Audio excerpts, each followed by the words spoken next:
I'm happy to join with you today in what will go down in history as the greatest demonstration for freedom in the history of our nation. 50 years ago, a great American in whose symbolic shadow we stand today signed the Emancipation Proclamation. This momentous decree came as a great big light of hope for millions of Negro slaves who've been seared in the flames of withering injustice. This came as a joyous daybreak to end the long night in their captivity. But 100 years later, the Negro still is not freed. 100 years later, the life of the Negro is still sadly crippled by the manacled segregation and the chains of discrimination. 100 years later, the Negro lives on a lonely island of poverty in the midst of a vast ocean of material prosperity. 100 years later, the Negro is still languishing in the corners of American society, finding himself in exile in his own land. We come here today to dramatize a shameful condition. In a sense, we come to our nation's capital to cash a check, to which the architects of our republic wrote the magnificent words of the Constitution and Declaration of Independence. They were signing a promissory note to which all Americans were to fill there. This note was a promise to all men, yes, black men as well as white men, would be guaranteed the unalienable right of life, liberty, and the pursuit of happiness. But it is obvious today that America has defaulted on this promissory note in so much as the citizens of color are concerned. Instead of honoring this civic obligation, America has given the Negro people a bad check, a check that has come back marked insufficient funds. But we refuse to believe that the Bank of Justice is bankrupt. We refuse to believe that there are insufficient funds in the great vaults of opportunity of this nation. So we come here to cash this check, a check that will give us abundant man the riches of freedom and the security of justice. So we have come here now to this hollow spot to remind America the fierce urgency of now. For this is no time to engage in the luxury of cooling off, nor take the tranquilizing drug of gradualism. Now is the time to make real the promises of democracy. Now is the time to rise above the dark and desolate valley of segregation to the sunlit paths of racial justice. Now is the time to lift our nation above the quicksands of racial injustice to the solid rock of brotherhood. Now is the time to make justice a reality for all of God's children. It'll be fatal for our nation to overlook the urgency of this moment. This sweltering summer of the Negro's legitimate discontent will not continue to pass until there's a vigorating autumn of freedom and equality. 1963 is not an end, but a beginning. For those who hoped the Negro needed to blow off steam will now be content. We're being for a rude awakening if the nation will go back to business as usual. There'll be neither rest nor tranquility in America until the nation is guaranteed, Negroes guaranteed its citizenship rights. The whirlwind of revolt will continue to shake the foundation of this nation until the daylight of justice emerges. For there's something I must say to my people. The one who stands in the worn threshold is headed into the palace of justice. In this process of gaining our rightful place, let us not be guilty of wrongful deeds. Let us not seek to satisfy our thirst for freedom by drinking out of cups of bitterness and hatred. We shall forever conduct our struggle on the highest planes of dignity and discipline. We shall not allow our creative protest to degenerate into physical violence. For again and again, we must rise to the majestic height of meeting physical force with soul force. This marvelous new militancy that has engulfed our Negro community must not lead us to a distrust of all white people. For many of my white brothers, as evidence of their presence here today, have come to realize that their destiny is tied in our destiny. They've come to realize that their freedom is inquickly bound to our freedom.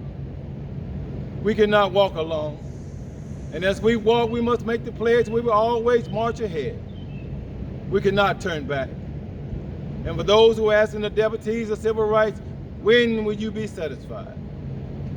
We cannot be satisfied as long as the Negro is a victim of unspeakable horrors of police brutality. We cannot be satisfied as long as our bodies, heavy from the fatigue of travel, cannot gain lodging into the motels of the highways and the hotels of the cities. We cannot be satisfied as long as the Negro's basic mobility is from a smaller ghetto to a larger one.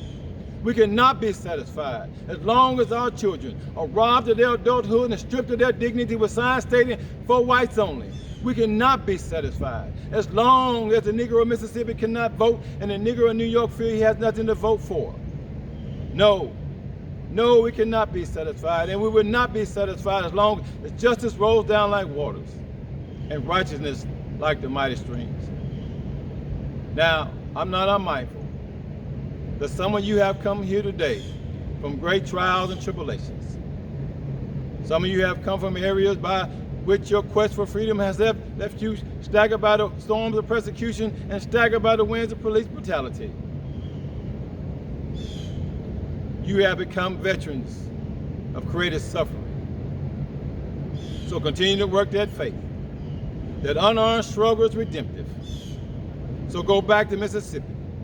Go back to Alabama. Go back to North Carolina. Go back to Georgia. Go back to Louisiana. Go back to those slums and ghettos of our northern cities, knowing that this situation can and will change. We shall not continue to wallow in the valley of despair. So I say today to you, my friends, even though we're faced with difficult times of today and tomorrow, I still have a dream that is deeply rooted in the American dream. I have a dream that one day this nation will rise up and live out the true meaning of its creed. These truths we hold to be self-evident, that all men are created equal. I still have a dream that even red hills of Georgia, sons of former slaves and sons of former slave owners will be able to sit down together at the table of brotherhood. I have a dream today. I have a dream that even state of Mississippi, a state that is sweltering in the heat of injustice, sweltering in the heat of oppression, will one day be transformed into an oasis of freedom and justice. I have a dream today. I have a dream that one day my 4 little children will live in a nation where they will not be judged by the color of their skin, but by the content of their character. I have a dream today. I have a dream that even down in the state of Alabama, with its vicious racists, with his governor having his lip dripping with the words of interposition and nullification, right there in the state of Alabama, little black boys and black girls will be able to join hands with little white boys and white girls, the sisters and brothers. I have a dream today. I have a dream that one day every valley will be exalted.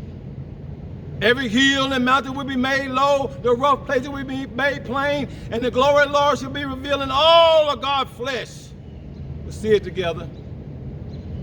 This is my hope. This is the faith that I go back with the South, to the South with. Because with this faith, we will be able to hew out of the mountain of despair a stone of hope. With this faith, we will be able to discord the untangling cords of our nation into a beautiful symphony of brotherhood. With this faith, we will be able to work together, to pray together, to struggle together, to go to jail together, to stand up for freedom together, knowing that we'll be free one day. This will be the day. Oh, this will be the day when all of God's children will be able to sing with new meaning. My Country, 'tis of thee, sweet land of liberty of thee I see. Land where my father died, where the pilgrims ride on every mountainside. Let freedom ring. And if our nation is going to become great, these things must become true. So let freedom ring from the prodigious hilltops of New Hampshire. Let freedom ring from the mighty mountains of New York. Let freedom ring from the highly allegations of Pennsylvania. Let freedom ring from the snow-capped Rockies of Colorado. Let freedom ring from the convergent slopes of California. But not only that, let freedom ring from Stone Mountain in Georgia. Let freedom ring from Lookout Mountain in Tennessee. Let freedom ring from every hill and molehill in Mississippi, from every mountainside. Let freedom ring. Once this happens, once we allow freedom to ring, once we let it ring from every village and every hamlet, every state and every city, we will be able to speed up that day with all of God's children, black men, white men, Jews and Gentiles, Protestants and Catholics. We all be able to join hands and sing the words of that old Negro spiritual. Free at last, thank God Almighty, we're free at last.